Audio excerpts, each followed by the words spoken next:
So let's start our today's lecture. So today we are going to study the factors which are affecting the refractive index. Okay, factors which are affecting refractive index. Refractive index को affect करने वाले factors जो है वो अभी हम देखने वाले हैं। मतलब रिफ्रैक्टिव इंडेक्स किस पर डिपेंडेंट होती है और किस पर डिपेंडेंट नहीं होती है। So first thing is that refractive index depends on the pair of media. Okay, refractive index depends on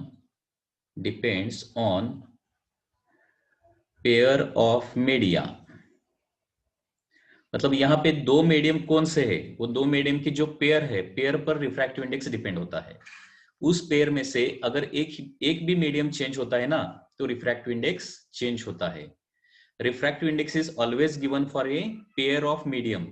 refractive index is not given for a single medium. Remember always this. Okay, refractive index is always given for a pair of media, pair of medium. Okay, because you know that refractive index is written as refractive index of this medium with respect to some another medium. In this way refractive index is written ना। अगर absolute refractive index है तो refractive index of a medium with respect to air और vacuum रहता है, and relative refractive index है तो refractive index of one medium with respect to another medium रहता है। करेक्ट है ना? तो refractive index is always given for a pair, remember this, and उस पेयर में दो मीडियम कौन से है उस पर रिफ्रैक्टिव इंडेक्स डिपेंड होता है। Okay, so that is the first thing. अभी देखिए रिफ्रैक्टिव इंडेक्स ऑफ वैक्यूम कितना रहेगा। रिफ्रैक्टिव इंडेक्स ऑफ वैक्यूम हमेशा 1 रहता है। तो यहाँ पे refractive index of vacuum with respect to vacuum, correct है ना? यहाँ पे नहीं है मतलब वैक्यूम भी है ना। रिफ्रैक्टिव अभी ये डायरेक्टली आप प्रूव भी कर सकते हैं। Refractive index of vacuum with respect to vacuum 1 क्यों आ जाएगा? क्योंकि refractive index of vacuum with respect to vacuum is equal to velocity in vacuum divided by velocity in vacuum हो जाएगा ना। And therefore refractive index of vacuum is equal to 1। या फिर हम ऐसा भी बोल सकते हैं refractive index of glass with respect to glass, ये भी हमेशा कितना आ जाएगा? 1 आ जाएगा। मतलब refractive index of any medium with respect to same medium हमेशा 1 ही आता है। ओके, तो ये ध्यान में रखिए। तो रिफ्रैक्टिव इंडेक्स ऑफ वैक्यूम रहता है 1। रिफ्रैक्टिव इंडेक्स ऑफ एयर कितना रहता है पता है? It is close to vacuum रहता है। रिफ्रैक्टिव इंडेक्स ऑफ एयर का एग्जैक्ट वैल्यू है 1.0003। मतलब रिफ्रैक्टिव इंडेक्स ऑफ एयर कितना रहता है? 1.00003 रहता है। ओके, मतलब this value is close to 1 and therefore हम एज्यूम करते हैं कि refractive index of vacuum and refractive index of air same होता है। ऐसा एज्यूम करते हैं क्योंकि दोनों का लगभग सेम है। ओके, लेकिन कंपैरेटिवली एग्जैक्टली देखा तो क्या होता है? एयर का रिफ्रैक्टिव इंडेक्स थोड़ा सा ज्यादा है। यहाँ पे विथ रिस्पेक्ट टू मीडियम नहीं लिखा है, यहाँ पे इनिशियल मीडियम फर्स्ट मीडियम नहीं लिखा है, मतलब वो क्या लेना है? वैक्यूम लेना है। ओके, बाकी के कुछ मीडियम के भी रिफ्रैक्टिव इंडेक्स मैं यहाँ पे लिखता हूँ। रिफ्रैक्टिव इंडेक्स ऑफ वाटर यहाँ पे with respect to any medium नहीं लिखा है, मतलब विथ रिस्पेक्ट टू वो वैक्यूम होता है। Okay, so refractive index of water हमेशा 4/3 रहता है, ये आपको ध्यान में रखना है। 4/3 मतलब कितना आता है? 1.3333 आता है। उसके बाद refractive index of carbon disulphide, कुछ मीडियम के मैं रिफ्रैक्टिव इंडेक्स यहाँ पे लिखता हूँ। Carbon disulphide, refractive index of carbon disulphide. Okay, इसका रिफ्रैक्टिव इंडेक्स है 1.63। रिफ्रैक्टिव इंडेक्स ऑफ ग्लास में दो टाइप के ग्लास जनरली रहते हैं, crown glass and the flint glass. तो refractive index of crown glass रहता है, there are two types of glass, crown glass and the flint glass. तो refractive index of crown glass कितना रहता है? 1.50 टू 1.62 के बीच में कोई भी वैल्यू रह सकता है। And refractive index of flint glass, refractive index of flint glass, it is 1.57 to 1.75 रहता है। Okay, so these are the two types of glass based on their manufacturing process and their composition. Okay, so थोड़ा सा composition उनका different रहता है। Crown glass और flint glass का composition जो है अंदर थोड़ा सा डिफरेंट रहता है। तो ये चीज अभी आपको ध्यान में रखना है। जनरली दो टाइप के ग्लास रहेंगे, crown glass and flint glass, and crown and flint में कंपैरेटिवली डेंसर कौन रहता है ये आपको ध्यान में रखना है। आप मुझे बताइए, crown glass and flint glass में डेंसर कौन सा है, बताइए थोड़ा सा, ये आपको आगे यूज होने वाला है। Crown glass and flint glass में डेंसर कौन सा रहेगा? देखिए, जिसका रिफ्रैक्टिव इंडेक्स ज्यादा रहता है ना, वो डेंसर रहता है। So flint glass is denser medium than the crown glass. Okay, ठीक है। उसके बाद refractive index of diamond, refractive index of diamond रहता है 2.42। रिफ्रैक्टिव इंडेक्स ऑफ डायमंड रहता है 2.42। Okay, refractive index of ice हमने निकाला, तो रिफ्रैक्टिव इंडेक्स ऑफ आइस आता है 1.31। Refractive index of ice is 1.31। Okay, glycerine का रिफ्रैक्टिव इंडेक्स 1.5 है। Refractive index of glycerine okay, it is 1.5। जो ऑर्डिनरी ग्लास रहता है, ऑर्डिनरी ग्लास, उसका रिफ्रैक्टिव इंडेक्स भी 1.5 ही रहता है। Okay, refractive index of oil, अभी रिफ्रैक्टिव इंडेक्स ऑफ अल्कोहल कितना रहता है? 1.36 रहता है। Refractive index of alcohol is 1.36।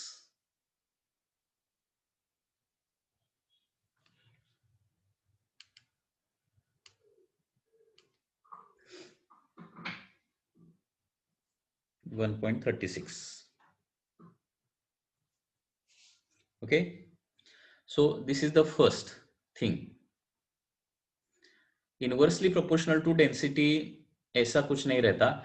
ये वैल्यूज आपको ध्यान में रखनी पड़ेगी। इसमें से कौन से वैल्यू ध्यान में रखनी पड़ेगी? देखिए, ये वाटर का वैल्यू एक ध्यान में रखिए, और ग्लास का जो जनरल वैल्यू रहता है दैट इज 1.5 या फिर 3/2, ये वैल्यू ध्यान में रखिए। और डायमंड का, ये तीनों वैल्यू सिर्फ आपको याद रखना है, बाकी का वैल्यू याद नहीं रखना है। ओके, वाटर का एक ध्यान में रखिए, ग्लास का एक ध्यान में रखिए, और डायमंड का।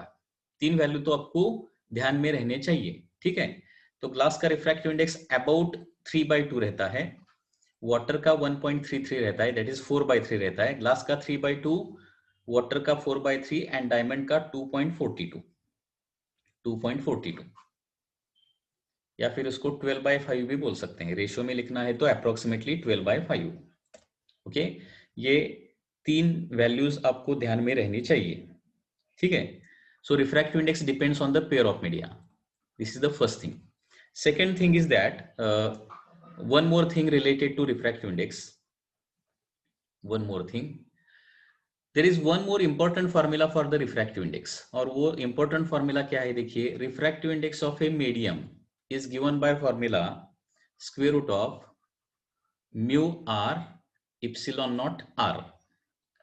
Okay, refractive index of a medium is also given by this formula mu r square root of mu r into epsilon r. Okay, यहाँ पे mu r क्या है? अभी देखिए, mu r मतलब relative permeability of that medium. Mu R क्या है? Relative permeability, relative permeability. अब ये परमिएबिलिटी क्या होता है वो आपको मैग्नेटिक फील्ड में, मैग्नेटिक फील्ड का जो टॉपिक है मैग्नेटिज्म या फिर मैग्नेटिक इफेक्ट, वहां पे आपको समझ में आ जाएगा। So permeability is a property related to the magnetic field. Okay, it is a property related to magnetic field. So mu R क्या रहता है? Relative permeability of that medium रहता है, उस मीडियम का रिलेटिव परमिएबिलिटी। वाटर का 1.33 है refractive index. Okay,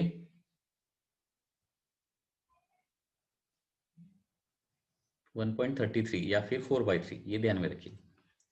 ये हो गया relative permeability. And epsilon R, ये क्या है? इप्सिलॉन, इसको, ये ग्रीक अल्फाबेट है, इसको बोलते हैं इप्सिलॉन, इसको इप्सिलॉन बोलते हैं। This is a Greek alphabet. Epsilon R, इसको बोलते हैं relative permeability, permittivity, relative permittivity. Okay, so this is the property related to the electric field and this is property related to magnetic field. Okay, permeability मतलब क्या रहता है? Magnetic field का एक property रहता है, magnetic field. This is related to the magnetic field and this is related to the electric field. तो ये फॉर्मूला आपको पता होना चाहिए। सो किसी भी मीडियम का रिफ्रैक्टिव इंडेक्स कैलकुलेट करना है तो by using this formula also we can calculate the refractive index. Square root of mu R epsilon R. Mu R क्या है? रिलेटिव परमिएबिलिटी है एंड इप्सिलॉन आर क्या है? रिलेटिव परमिटिविटी है। ओके, समझ में आया? सो हमने फर्स्ट पॉइंट देखा, refractive index depends on the pair of medium. Refractive index जो दो मीडियम का पेयर है ना, मतलब उस पेयर में कौन से मीडियम है उस पर डिपेंडेंट रहता है। जब मीडियम दोनों में से एक भी अगर मीडियम चेंज होता है ना तो रिफ्रैक्टिव इंडेक्स चेंज होता है। Okay, second, refractive index depends on the wavelength of light. Second thing, refractive index depends on wavelength. Refractive index depends on wavelength of light. Wavelength of light. Okay. Refractive index wavelength पर dependent होता है, wavelength of light पर dependent होता है. Okay. And ये inversely dependent रहता है. Okay. So refractive index is inversely proportional to wavelength रहता है. Refractive index is inversely proportional to wavelength. Actually refractive index का एक फॉर्मूला भी है यहाँ पे, refractive index that is mu is equal to a plus B by lambda square. Directly inversely proportional यहाँ पे नहीं बोल सकते, इनवर्सली डिपेंडेंट बोल सकते हैं। Refractive index is inversely dependent on wavelength. यहाँ पे देखिए मैं क्या लिखता हूं, refractive index is inversely dependent on wavelength. okay, इसका मतलब क्या होता है? वेवलेंथ ज्यादा होता है तो रिफ्रैक्टिव इंडेक्स कम रहता है। इसीलिए देखिए यहाँ पे क्राउन ग्लास का जो वैल्यू दिया है ना, यहाँ पे refractive index of crown glass या फिर refractive index of flint glass, इसका वैल्यू कहां से कहां तक दिया है? देखिए एक ही वैल्यू नहीं दिया है, यहाँ पे 1.50 से 1.62 तक दिया है एंड फ्लिंट ग्लास का वैल्यू 1.52 से 1.75 तक दिया है। Okay, so why this different values are given here? Because this depends on the wavelength. Okay, so एक ही मीडियम का रिफ्रैक्टिव इंडेक्स डिफरेंट वेवलेंथ के लिए डिफरेंट रहता है। ओके, एंड वो इनवर्सली डिपेंडेंट रहता है, मतलब वेवलेंथ ज्यादा है तो रिफ्रैक्टिव इंडेक्स कम रहेगा, वेवलेंथ ज्यादा है तो रिफ्रैक्टिव इंडेक्स कम रहेगा। इसका एक एग्जांपल देता हूं। Inversely proportional and inversely dependent का मीनिंग क्या है? देखिए इनवर्सली डिपेंडेंट यहां पे मैंने क्यों लिखा है, क्योंकि mu is equal to B by lambda ऐसा नहीं है, mu is equal to B by lambda नहीं है, A plus B by lambda. यहां पे ए एंड बी क्या है? कांस्टेंट है। These are some constant based on that medium. Okay, and इसको ये जो फॉर्मूला है ना, इसको बोलते हैं CAUCHY, that is काउचीज फॉर्मूला बोलते हैं, काउचीज फॉर्मूला। ओके, सो काउची नाम का एक साइंटिस्ट है, काउची नाम का एक साइंटिस्ट है, उस साइंटिस्ट ने ये फॉर्मूला प्रिपेयर किया है। Okay, refractive index is equal to a plus B by lambda square. ठीक है, तो यहाँ पे देखिए ऐसा डायरेक्टली ये फॉर्मूला नहीं है ना, refractive index is inversely proportional to wavelength नहीं है, refractive index is equal to some constant plus b by lambda square है। इसलिए डायरेक्टली, इसीलिए हम डायरेक्ट ये इनवर्सली डिपेंडेंट है ऐसा नहीं बोल सकते, इनवर्स डिपेंडेंट है ऐसा नहीं बोल सकते। ओके, सॉरी, इनवर्सली प्रोपोर्शनल है ऐसा नहीं बोल सकते, इनवर्सली डिपेंडेंट है ऐसा बोल सकते हैं, इनवर्सली डिपेंडेंट। इनवर्सली डिपेंडेंट बोलेंगे।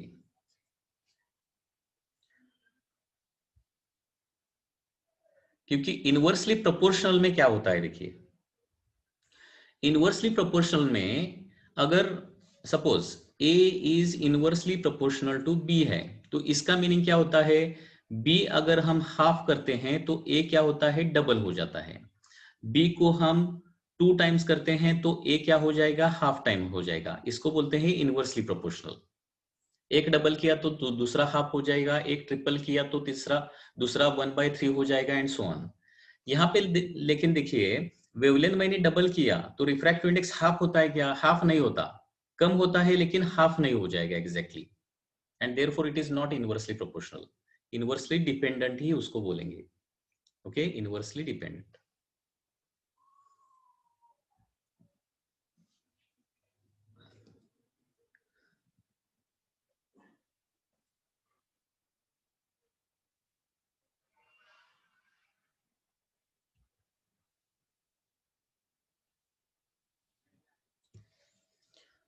अभी refractive index inversely dependent on wavelength, इसका और एक मीनिंग क्या निकलता है, देखिए refractive index is more for violet light and less for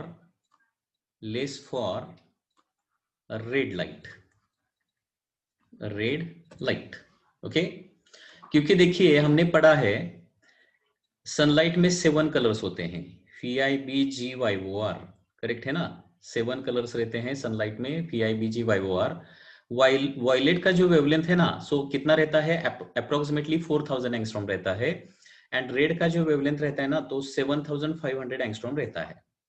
violet का वेवलेंथ 4000 एंगस्ट्रॉम रहता है, रेड का वेवलेंथ 7500 एंगस्ट्रॉम रहता है। ओके, तो वेवलेंथ किसका कम है, वायलेट का वेवलेंथ कम है, और रेड का वेवलेंथ क्या है, ज्यादा है। ये हमेशा आपको ये भी वैल्यू आपको मगअप होना चाहिए, वायलेट का वेवलेंथ कितना, रेड का वेवलेंथ कितना, मतलब विजिबल लाइट का वेवलेंथ कहां से कहां तक वेरी होता है, 4000 angstrom to 7500 angstrom. Okay, so this is the variation of the wavelength, okay, in visible light. तो यहाँ पे वायलेट का वेवलेंथ कम है, वेवलेंथ कम है, तो यहाँ पे क्या हो जाएगा, refractive index for violet light क्या हो जाएगा, मोर हो जाएगा, and refractive index of red light क्या हो जाएगा, लेस हो जाएगा। मतलब वेवलेंथ कम है तो रिफ्रैक्टिव इंडेक्स ज्यादा होता है, वेवलेंथ ज्यादा है तो रिफ्रैक्टिव इंडेक्स कम होता है। ओके, हाँ, अभी इस पर मैं अभी एक क्वेश्चन पूछता हूं, देखिए यहाँ पे suppose here there is a air and here there is a water, air and the water, ठीक है। Suppose sunlight is traveling from air into water, okay, this is white light or sunlight, this is white light or the sunlight, ठीक है।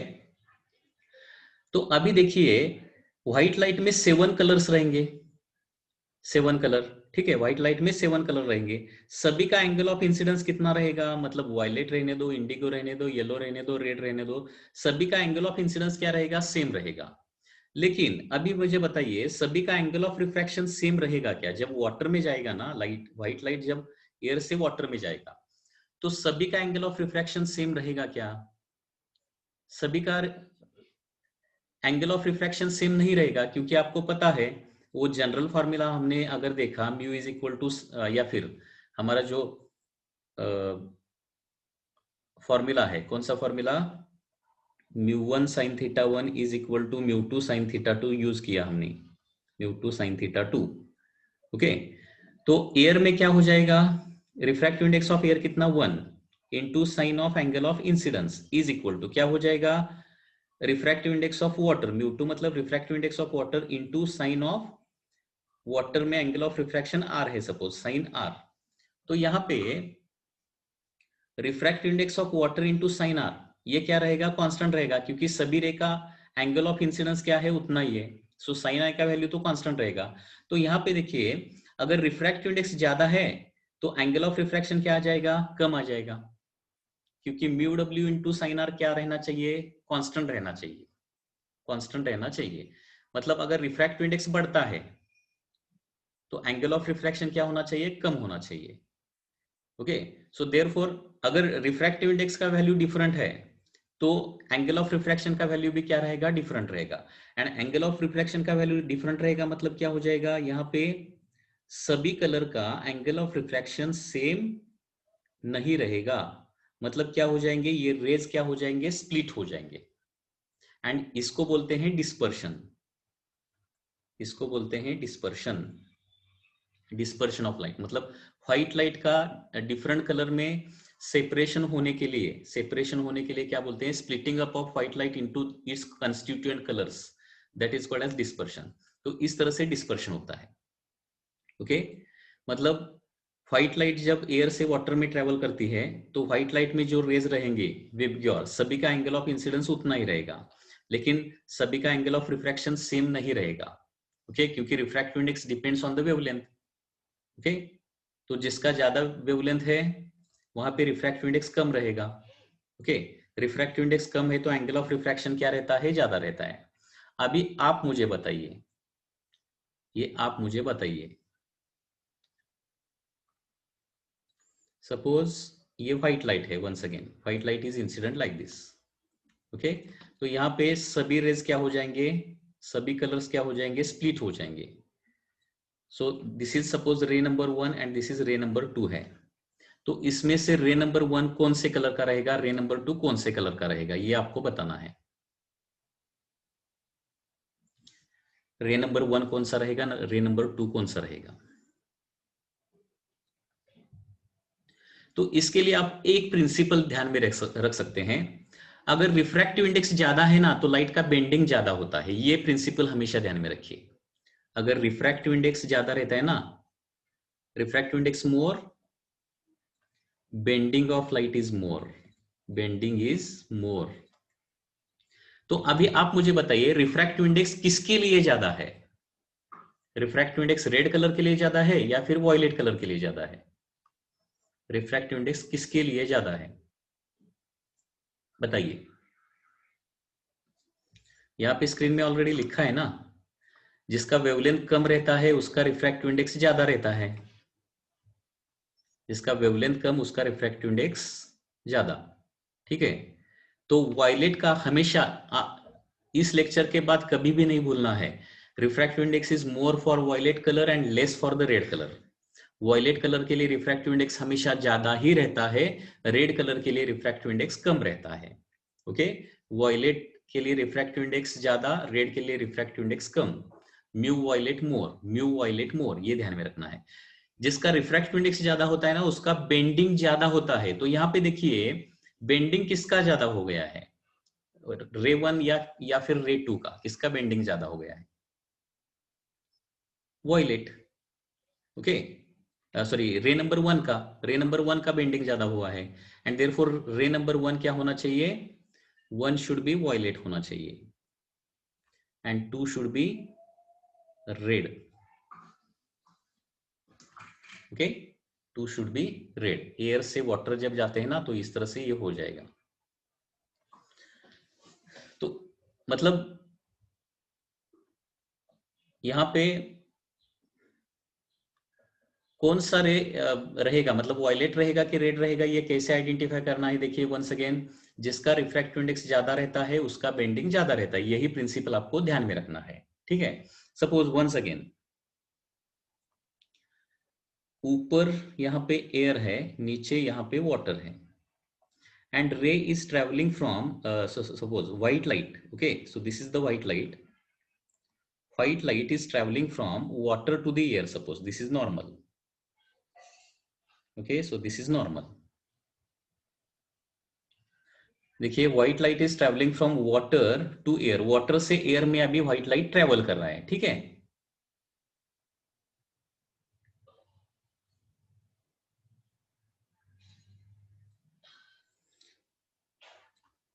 तो यहां पे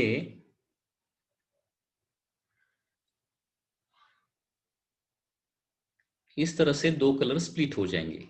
तो अभी मुझे बताइए रे नंबर 1 कौन सा रहेगा, रे नंबर 2 कौन सा रहेगा? This is the original direction.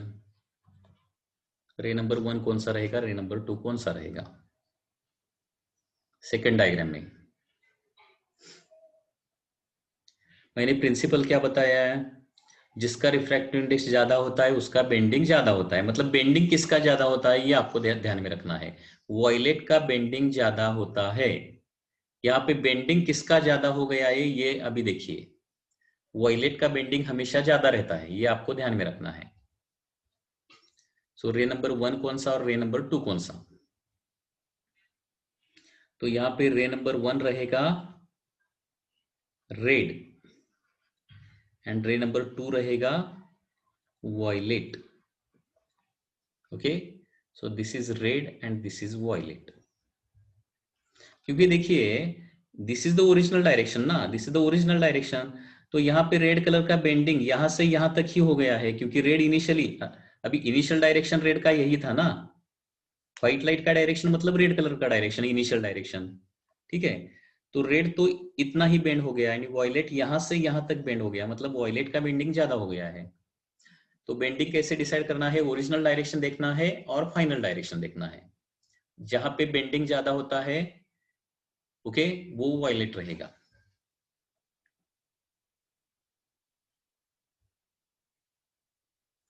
Vibgyor is arranged in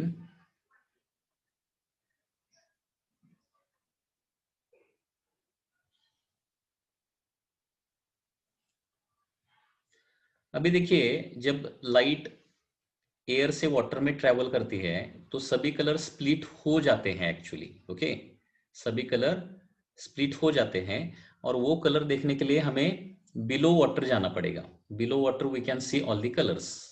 okay, below water and below water जाने के बाद वो हमें कलर देख सकते हैं, सब कलर बिलो वाटर। ये व्हाइट लाइट, उसके लिए एक छोटा सा व्हाइट लाइट का हमें बीम लेना पड़ेगा एंड वाटर के नीचे जाके मतलब इनसाइड वाटर जाके हमने देखा तो वो हमें कलर स्प्लिटअप दिखते हैं एक्चुअली। ऊपर से नहीं दिखाई देगा क्योंकि ऊपर फिर से वो क्या हो जाएगा, मर्ज हो जाएंगे।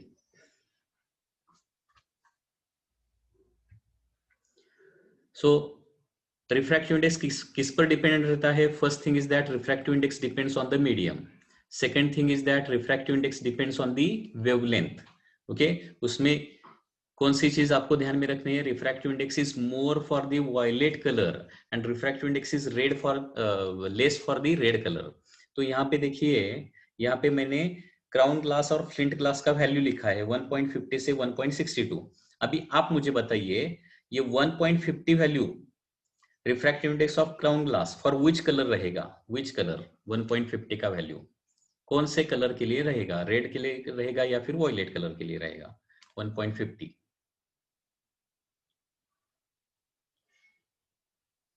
करेक्ट, ये रेड के लिए रहेगा। जो कम वैल्यू होता है ना वो रेड का रहता है, ज्यादा वैल्यू जो रहता है ना वो वॉयलेट का रहता है। सिमिलरली फ्लिंट ग्लास का 1.57 is the refractive index for the red colour and 1.75 is the refractive index for the violet colour. So हमेशा ध्यान में रखिए refractive index of violet colour is more. Refractive index for violet color is more and red color it is less, and therefore bending of violet is always more, bending of red is always less। या फिर ऐसा भी बोल सकते हैं, bending मतलब angle of deviation ना। So angle of deviation of red colour क्या रहता है? हमेशा कम रहता है। Angle of deviation of violet colour हमेशा क्या रहता है? ज्यादा रहता है। ओके, तो बेंडिंग देखना है, नॉर्मल की तरफ कौन सा रे रहेगा ये नहीं देखना है, क्योंकि यहाँ पे देखिए यहाँ पे रेयर टू डेंसर जाता है तो नॉर्मल के नजदीक कौन रहेगा? वॉयलेट। एंड यहाँ पे नॉर्मल के नजदीक कौन रहेगा? रेड। ओके, सो नॉर्मल के नजदीक हमें नहीं देखना है, जिसका बेंडिंग ज्यादा होता है ना। ओरिजिनल डायरेक्शन देखो, this is suppose original direction, तो यहाँ पे देखिए बेंडिंग कम रेड का हुआ है, बेंडिंग ज्यादा वॉयलेट का हो गया है। जिसका बेंडिंग ज्यादा होता है वो वॉयलेट कलर होता है, जिसका बेंडिंग कम होता है वो रेड कलर होता है, एंगल ऑफ डेविएशन।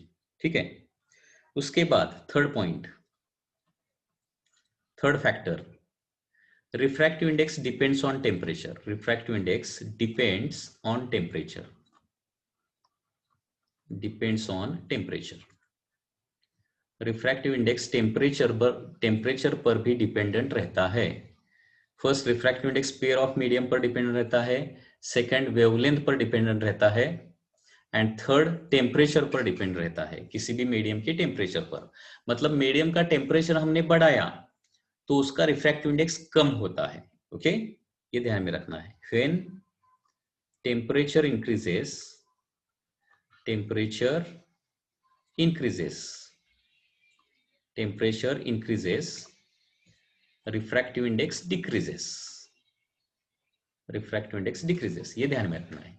अभी यहां पे मैं एक क्वेश्चन पूछता हूं. यहां पे क्वेश्चन है, ठीक है. This is ground, this is your ground और this is the land surface. Ground का सरफेस है ये. Okay, and these are the layers of air.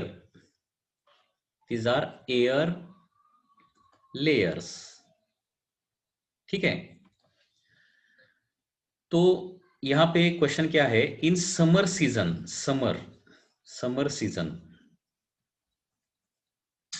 कौन सा मतलब कौन से एयर लेयर का रिफ्रैक्टिव इंडेक्स ज्यादा रहेगा और कौन से एयर लेयर का रिफ्रैक्टिव इंडेक्स कम रहेगा. Upper and lower air, upper layer या फिर लोअर लेयर, इसमें से आपको बताना है कौन से लेयर का रिफ्रैक्टिव इंडेक्स समर सीजन में, कौन से लेयर का रिफ्रैक्टिव इंडेक्स ज्यादा रहेगा, लोअर वाला लेयर या फिर अपर वाला layer. That is the question. Refractive index किसका ज्यादा रहेगा वो आपको बताना है समर सीजन में. देखिए, थिंक कीजिए थोड़ा सा.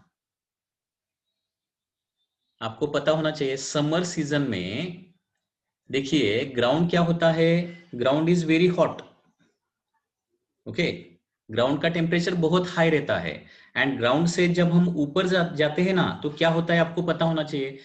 समर सीजन में ग्राउंड से जब हम ऊपर ऊपर ऊपर जाते हैं तो टेम्परेचर बढ़ेगा कि कम होगा, ये मुझे पहले बताइए. ये आपको बताना है. Ground is at very high temperature in the summer season because ground absorb lot of heat. Okay, ground से जब हम ऊपर जाते हैं ना तो टेम्परेचर क्या हो जाएगा, कम कम कम कम होता जाएगा. आपको पता है ना, हिल स्टेशन पे टेम्परेचर कम रहता है. मतलब जैसे हम ऊपर जाते हैं थोड़ा टेम्परेचर क्या होता है, कम होता है. ओके, तो यहाँ पे ग्राउंड के नजदीक क्या रहेगा, हाई टेम्परेचर रहेगा. एंड ग्राउंड से थोड़ा ऊपर जाने के बाद हमें लो टेम्परेचर मिलेगा समर सीजन में. ठीक है, तो अभी मुझे बताइए कौन से लेयर का रिफ्रैक्टिव इंडेक्स ज्यादा रहेगा.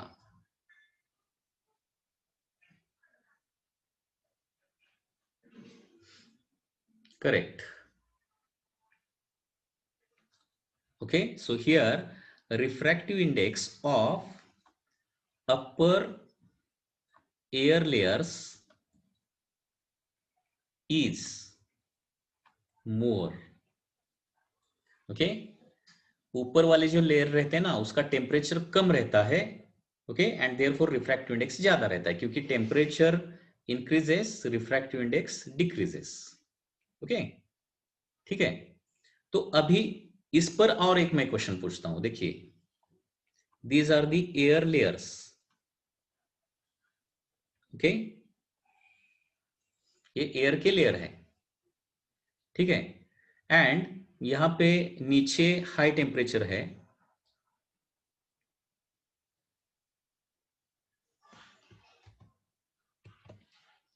नीचे यहां पे हाई टेम्परेचर है. ठीक है, एंड ऊपर सपोज लो टेम्परेचर है. And a ray of light is travelling towards the ground. रे of light is travelling towards ground. अभी क्या हो रहा है, देखिए, रे ऑफ लाइट ग्राउंड की तरफ जा रहा है. सपोज यहां पे ग्राउंड है, तो अभी आप मुझे बताइए यहां से सपोज ये रे अभी आ रहा है नीचे, तो ये एज इट इज स्ट्रेट जाएगा कि थोड़ा सा ऊपर बेंड हो जाएगा कि थोड़ा सा नीचे बेंड हो जाएगा. So which one is the correct path, number 1, number 2 या फिर number 3? As it is straight जाएगा, एक स्ट्रेट रे टूवर्ड्स ग्राउंड आ रहा है, तो लेयर से पास होते वक्त whether it will bend upward और इट विल गो स्ट्रेट और इट विल बेंड डाउनवर्ड? क्या आंसर आ जाएगा यहाँ पे, 1, 2 या फिर 3? ये बेसिक्स है, ये फंडामेंटल है, ये कंसेप्ट आपके सभी क्लियर होना चाहिए। देखिए यहाँ पे अप टू ग्राउंड ओनली हमें थिंक करना है, उसके बाद का नहीं थिंक करना है क्या होता है। यहाँ पे आंसर आ जाएगा 1, क्योंकि देखिए सपोज मैंने एक लेयर लिया, ठीक है, तो यहाँ पे एक रे सपोज इंसिडेंट है, this is angle of incidence. तो ये रे अभी देखिए ऊपर वाला क्या है, मोर रिफ्रैक्टिव इंडेक्स मतलब लो टेम्परेचर मतलब मोर रिफ्रैक्टिव इंडेक्स मतलब ऊपर वाला डेंसर मीडियम है, एंड नीचे वाला कैसा मीडियम रहेगा, रेरर मीडियम रहेगा। ऊपर डेंसर मीडियम और नीचे रेरर मीडियम है। अगर एक रे डेंसर टू रेरर जाता है तो वो कैसा बेंड होता है, इसलिए मैंने पहले लेक्चर में बताया था रिफ्रैक्शन के बेंडिंग कैसा होता है, वो आपको ध्यान में रहना चाहिए। जब डेंसर टू रेरर जाता है तो whether it bends towards normal और अवे फ्रॉम नॉर्मल, ये आपको पता होना चाहिए। If a ray is traveling from denser medium to rarer medium, how does it bends? Away from the normal, like this. Okay, so this is the original direction. तो normal की तरफ bend होगा या फिर नॉर्मल से away bend होगा, normal से away bend होगा। ओरिजिनल डायरेक्शन जो है ना, वहां से क्या करेगा, वो बेंड हो जाएगा, ओरिजिनल डायरेक्शन नहीं रखेगा, it will bend away from normal. So it will bend like this continuously away from normal. So therefore option 1 will be correct. Okay,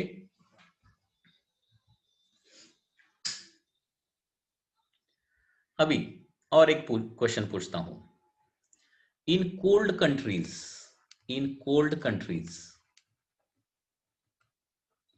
cold countries जो है मतलब यूरोपियन कंट्रीज, ठीक है, वो इसी प्रिंसिपल पर हमें मिराज देखना है, लूमिंग देखना है, सभी कंसेप्ट देखना है, इसीलिए अभी ये थोड़ा सा इनिशियल आपको पता होना चाहिए। मिराज क्या होता है वो टोटल इंटरनल रिफ्लेक्शन के बाद हम स्टडी करेंगे।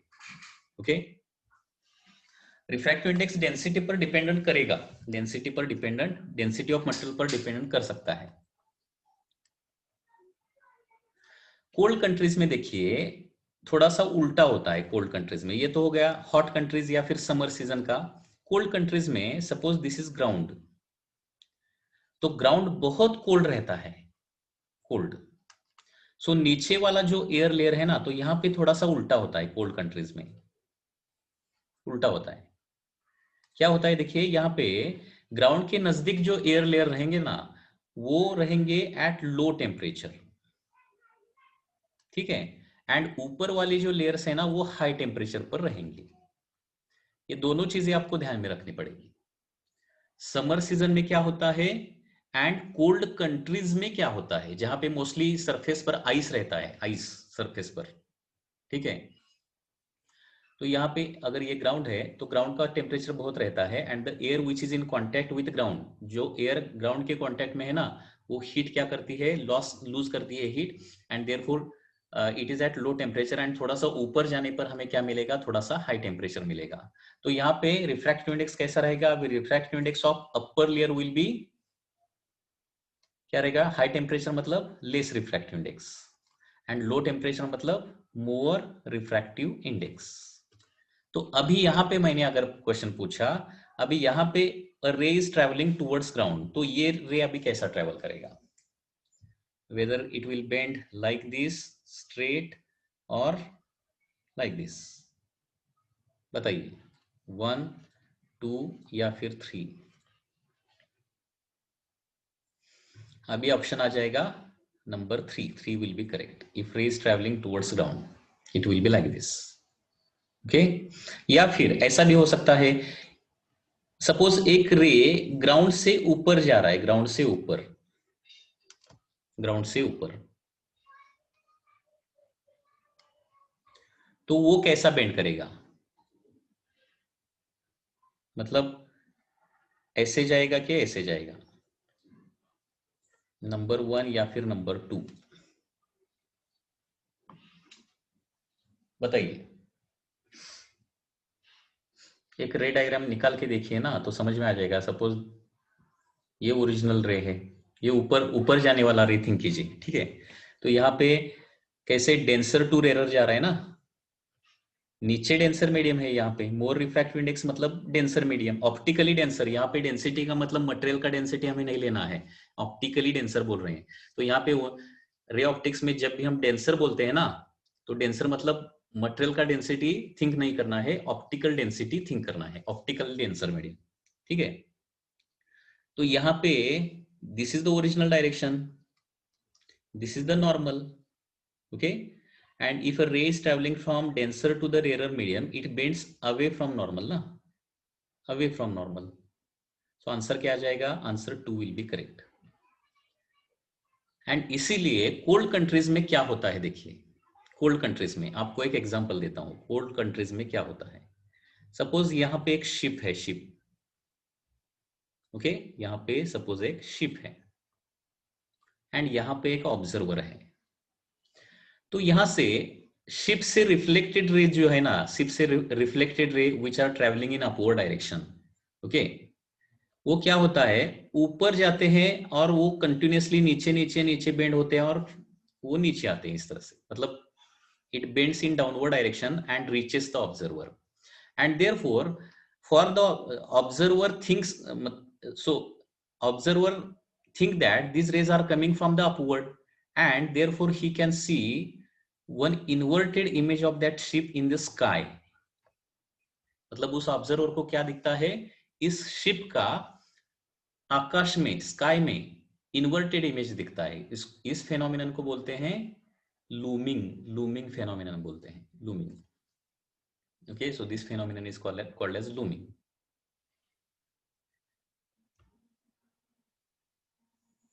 क्योंकि ग्राउंड से ऊपर जाने वाले रेज स्ट्रेट ऊपर नहीं जाते, वो continuously bends away from normal, and therefore bend होते होते वो क्या होते हैं, हॉरिजॉन्टल होते हैं और उसके बाद नीचे आ जाते हैं। ओके, सो इसको लूमिंग बोलते हैं, एंड इसका अपोजिट जो रहता है ना उसको मिराज बोलते हैं। वो मिराज हम बाद में स्टडी करने वाले हैं, अभी नहीं, टोटल इंटरनल रिफ्लेक्शन के बाद।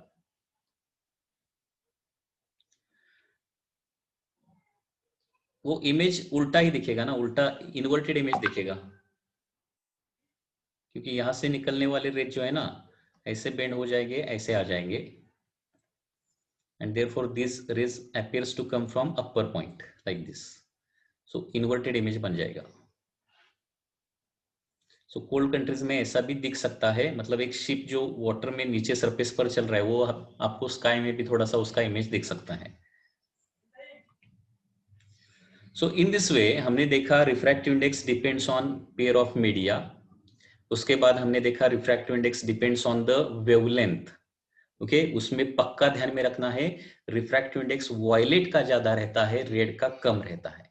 ओके, वायलेट का रिफ्रैक्टिव इंडेक्स ज्यादा रहता है, रेड का कम रहता है, उसके वजह से वायलेट का बेंडिंग हमेशा ज्यादा रहता है, रेड का बेंडिंग हमेशा कम रहता है, ये ध्यान में रखना है।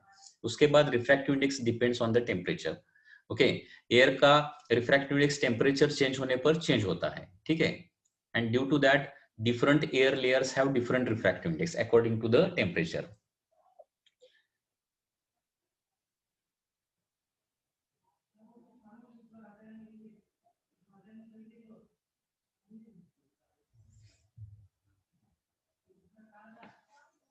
ठीक है, next fourth point, refractive index short में लिखेंगे सभी।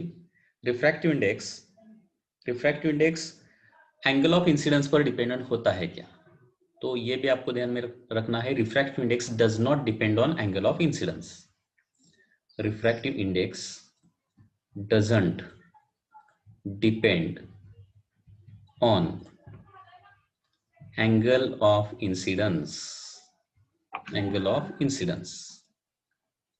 Refractive index angle of incidence पर डिपेंडेंट नहीं होता है। Okay, refractive index does not depend on angle of incidence.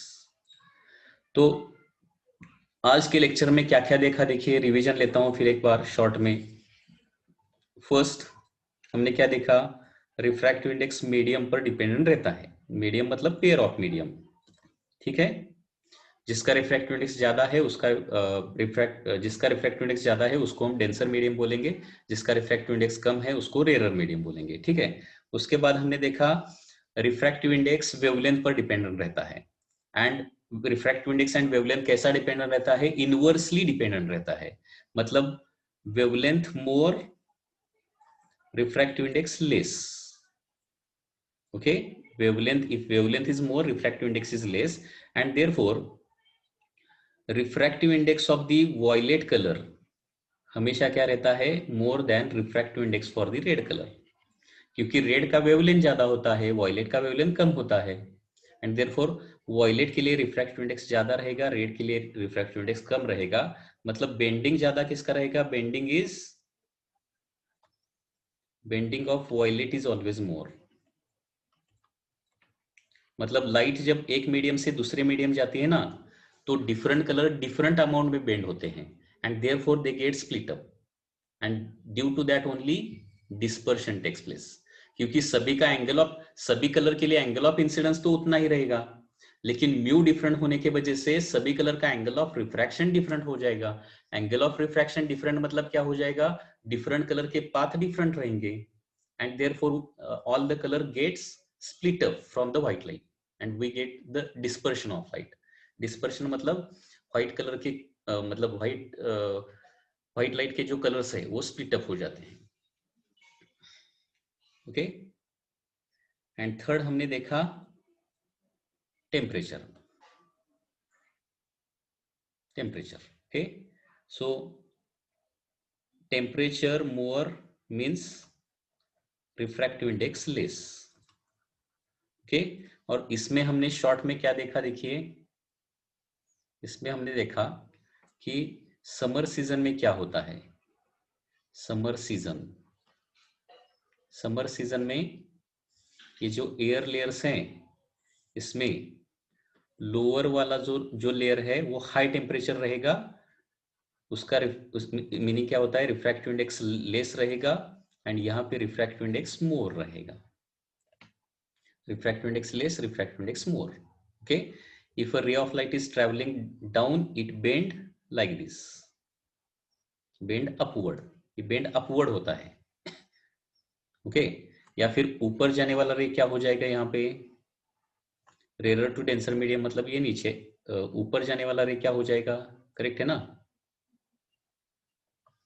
Sorry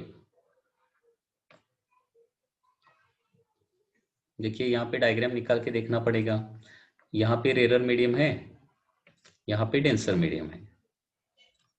okay, if ray is travelling like this it bend towards normal, so ऊपर जाने वाला भी रे ऐसा ही बेंड हो जाएगा, नीचे जाने दो या फिर ऊपर जाने दो, the curvature will be like this only.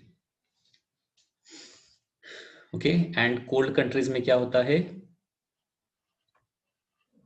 उल्टा होता है। In cold countries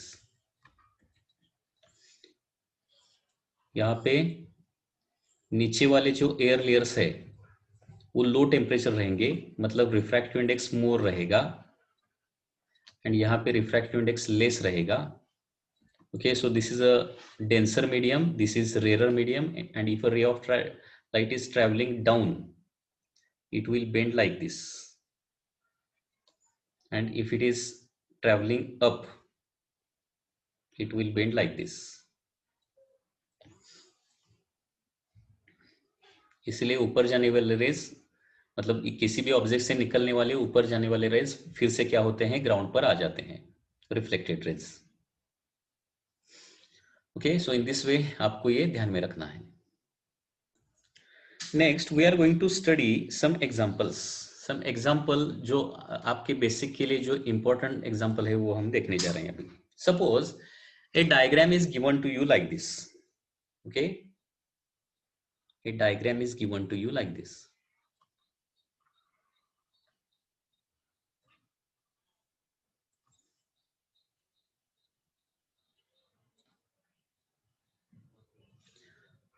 here there is a air, here there is a water, glass and water suppose, या फिर यहाँ पे डायमंड लेता हूं, diamond, here there is a diamond. Okay, and in a question it is given that a ray of light travels like this. यहाँ पे incident होता है, उसके बाद इस तरह से बेंड हो जाएगा, उसके बाद ओके इस तरह से बेंड हो जाएगा, नेक्स्ट ऐसे बेंड होता है यहाँ पे, and finally goes like this, along the surface travel करता है finally. So a ray of light is traveling through a number of medium. Ray of light is traveling through number of medium. तो यहाँ पे इतना ही diagram दिया गया है आपको, एंड क्वेश्चन में पूछा गया है what is the angle theta in the glass. ये एंगल कितना रहेगा, दैट इज माय क्वेश्चन. ये आपको सॉल्व करना आना चाहिए अभी. ओके, सो यहाँ पे क्या है, नंबर ऑफ मीडियम है, this are number of medium parallel to each other. Okay, तो यहाँ पे बाहर निकलने वाला जो रे है ना, वो पैरेलल टू सरफेस है, पैरेलल टू सरफेस. ये रे दिखाने की जरूरत नहीं है यहाँ पे. If a ray of light is travelling as shown in figure, then what is the angle, what is the angle in the glass, वो हमें निकालना है. ग्लास में इधर एंगल कितना रहेगा. तो ये प्रॉब्लम कैसा सॉल्व करेंगे, तो ये आपको बहुत कॉम्प्लेक्स प्रॉब्लम है ऐसा लगेगा, लेकिन ये इतना कॉम्प्लेक्स प्रॉब्लम नहीं है, बहुत इजी प्रॉब्लम है. इसके लिए हमने जो स्टडी किया हुआ फॉर्मूला है ना, वो यूज करेंगे. कौन सा formula, μ1 sin θ 1 is equal to μ2 sin θ 2. Very simple. Okay, मतलब यहाँ पे ये फॉर्मूला किसी भी मीडियम में आप यूज कर सकते हैं. मतलब यहाँ का एंगल दिया है और यहाँ का एंगल निकालना है, या फिर यहाँ का एंगल दिया है और यहाँ का एंगल निकालना है, तो कहीं पर भी ये फॉर्मूला आप यूज कर सकते हैं. μ1 sin θ 1 is equal to μ2 sin θ 2. ये फॉर्मूला यहाँ पर आपको यूज करना है. ठीक है, तो यहाँ पे देखिए ये थीटा हमें निकालना है, वो कौन से मीडियम है, ग्लास के मीडियम में है. तो यहाँ पे लिख सकता हूं मैं μg into sine theta is equal to. अभी आप मुझे बताइए, ग्लास मीडियम पता है और उस मीडियम में एंगल पता है, और कौन सा मीडियम और कौन सा एंगल हमें पता है, क्या can you tell me. Right hand side पर एक रिफ्रैक्टिव इंडेक्स और साइन ऑफ सम एंगल लिखना पड़ेगा ना, तभी हम प्रॉब्लम सॉल्व कर सकते हैं. तो राइट हैंड साइड पर रिफ्रैक्टिव इंडेक्स क्या लिखूं एंड साइन ऑफ कितना एंगल लिखूं, वो आप मुझे बताइए, थोड़ा सा थिंक कीजिए. क्योंकि यहाँ पे 4 मीडियम है totally, diamond, glass, water and air.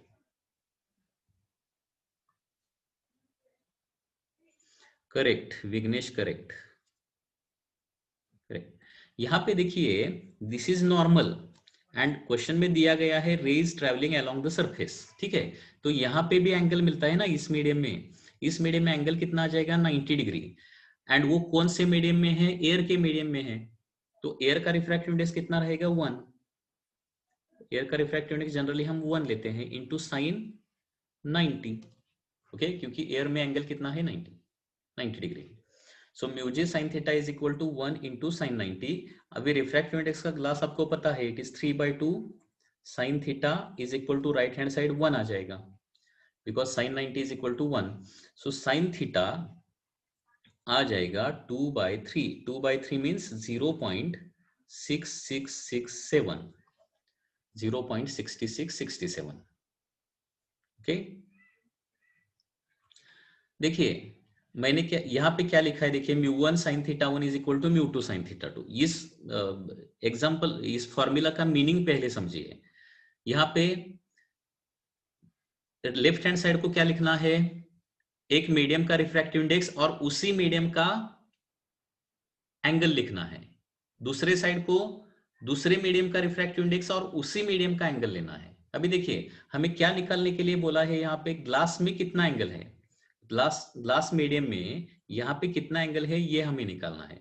तो यहाँ पे रिफ्रैक्टिव इंडेक्स कितना है, म्यू जी है, एंगल कितना है, थीटा है। ठीक है, ये हो गया लेफ्ट हैंड साइड के लिए। अभी राइट हैंड साइड के लिए भी एक रिफ्रैक्टिव इंडेक्स और एक एंगल चाहिए।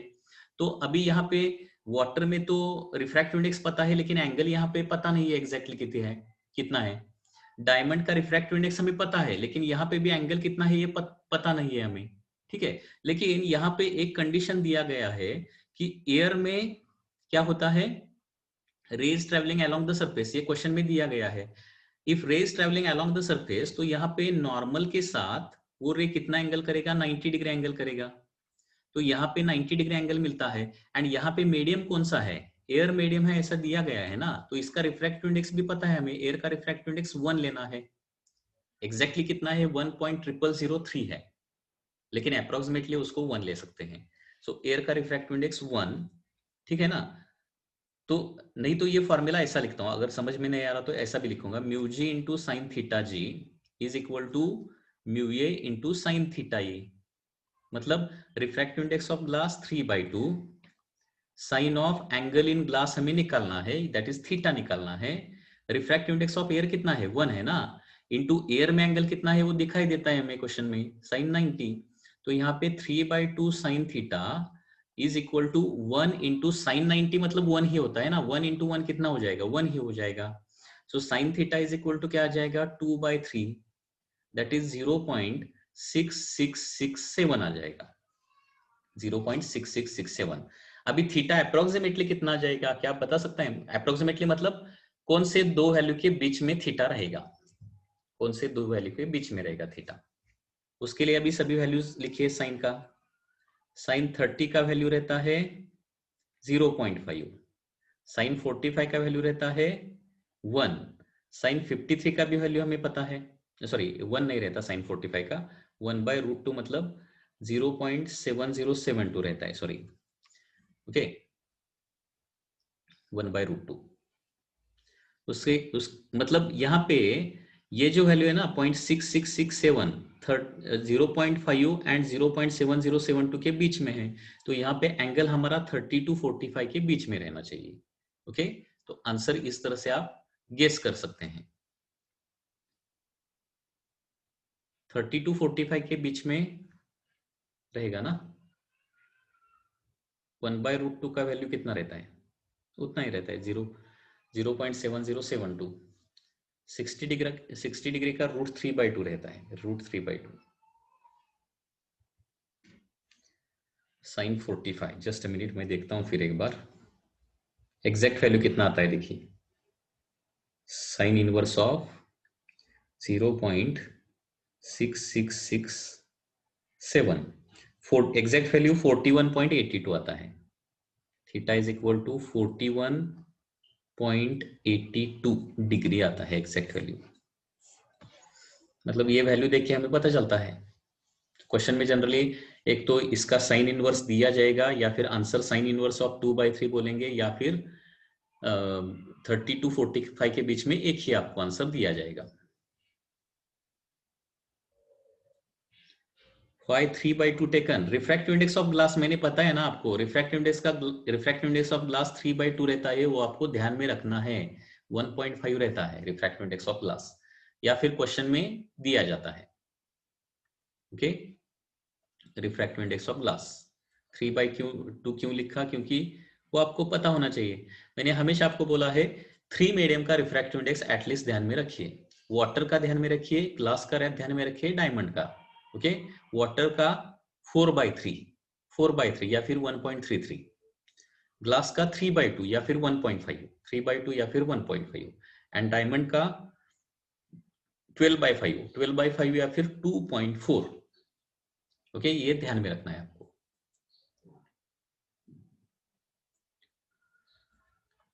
Any doubt in this case? So this is all for today's lecture of the physics.